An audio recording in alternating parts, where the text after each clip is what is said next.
2 দিন আগে একটা ট্রেন দুর্ঘটনা হয়েছে, যেখানে অনেকজনে তাদের আপনজনকে হারাইছে। বাট একটা জিনিস যেটা আমাদের মতো মানুষদের না ভিতরটা নাড়াই দিছে, একজন পুরুষ যিনি ওনার চোখের সামনে ওনার বাচ্চাকে এবং ওনার স্ত্রীকে আগুনে পুড়তে দেখছে, এবং উনি চাইলে কিন্তু বের হইতে পারতো, জানালার পাশে দিয়েছিল।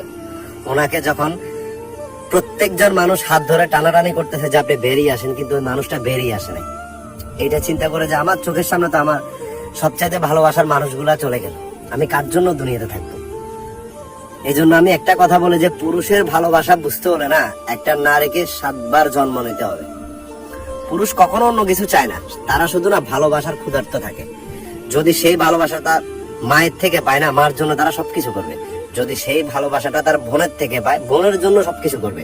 আর যদি সেই ভালোবাসাটা তার বউয়ের থেকে পায় না, তার জন্য সে পৃথিবীর সাথে যুদ্ধ করবে। পুরুষ যখন দুনিয়াতে আসে এবং সে যখন ধীরে ধীরে বড় হতে থাকে না, তার মাথায় একটা জিনিস ঢুকিয়ে দেওয়া হয়, তোর বোনের দায়িত্ব তোকে নিতে হবে, তোর মায়ের দায়িত্ব তোকে নিতে হবে, তোর বোনকে তুই বড় হয়ে বিয়ে দিতে হবে, তোর এই সংসারটাকে তুই চালাতে হবে, তুই বিয়ে করে তোর বউকে তুই চালাতে হবে। প্রত্যেকটা স্টেজে তাকে একটা জিনিস শিখাতে হয় যে তোর দায়িত্ব তোর কাঁধে নিতে হবে। প্রত্যেকটা দায়িত্ব সে কাঁধে নেয়, নিয়ে শুধু এইটা চিন্তা করে যে সে যে মানুষটাকে ভালোবাসে তার কাছ থেকে সেও ভালোবাসাটা পাবে, ও সম্মানটুকু পাবে। কিন্তু এখন বর্তমান স্ত্রীরা যদি মুখে একটা কথা কোন রকম দিয়ে বলছে হাজবেন্ডের, সাথে সাথে ওটা রিপিটে উত্তর দিয়ে দেয়। যখন ওই ব্যক্তিটা সারাদিন পরিশ্রম করে ঘরে আসে, তখন তাকে সাথে সাথে সারাদিন কি হয়েছে ওগুলা শোনাতে শুরু করেন। কখনো তার জিনিসটা বোঝার চেষ্টা আপনারা করেন না। তখন থেকে না ওই মানুষটার ভিতর থেকে না মানে সবকিছু চলে যায়, কারোর জন্য কিছু কাজ করে না। সে চিন্তা করতেছে যে আমার তো কোনো দামই নেই। অল্প কিছুদিন আগে আমাদের নিজস্ব গ্রামের মধ্যে একটা পুরুষ, যিনি নিজের জীবনটা নিজে শেষ করে দিয়েছে, শুধু এটা চিন্তা করে যে অনেক বেশি ঋণ নিয়ে নিছিল। একটা সময় যখন সব ঋণ, যারা ঋণ পাবে তারা যখন প্রত্যেকদিন আসা শুরু করলো না, তো চিন্তা করতেছে তার বাচ্চাদের বা তার নিজের স্ত্রীর অনেক অসম্মান হইতেছে, যার জন্য সে চিন্তা করতেছে যে তার চোখে আর কোনো কিছু দেখে নাই, ওদের সম্মানটুকু বাঁচানোর জন্য চিন্তা করলো যে যদি আমি নিজে চলে যাই তাহলে অ্যাটলিস্ট ব্যাংক থেকে যে লোন গুলো নেওয়া হয় ওগুলো মাফ করে দিবে। এবং সে ওইটাই করছে, নিজের জীবনটা ত্যাগ করে দিছে। তো পুরুষকে অবহেলার পাত্র বানায় না।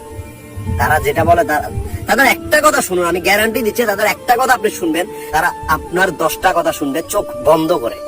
ওই একটা কথা আপনি যে তাদের শুনতেছেন, এটা মানে ওদের জন্য শুনিয়েন না, জাস্ট নিজের জন্য শুনেন, দেখবেন আমি বলতেছি কেমন ভালোবাসা আপনি পাবেন।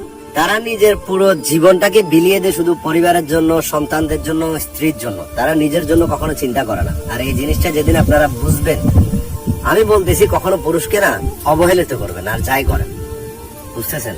এখন এমন ভাবে মানে ডিভোর্স হইতেছে, আপনি যদি 100টা ডিভোর্সের ক্ষেত্র দেখেন, ওইখানে স্ত্রী নিয়ে নিছে ডিভোর্স, মানে ওয়াইফ তার সাথে থাকবে না, সে ছেড়ে চলে গেছে অন্য কারো কাছে। আমি এরকম 1000টা পুরুষ আপনার সামনে দেখাতে পারবো যারা একবার বিয়ে যখন ভেঙে গেছে আর বিয়ে করা নাই।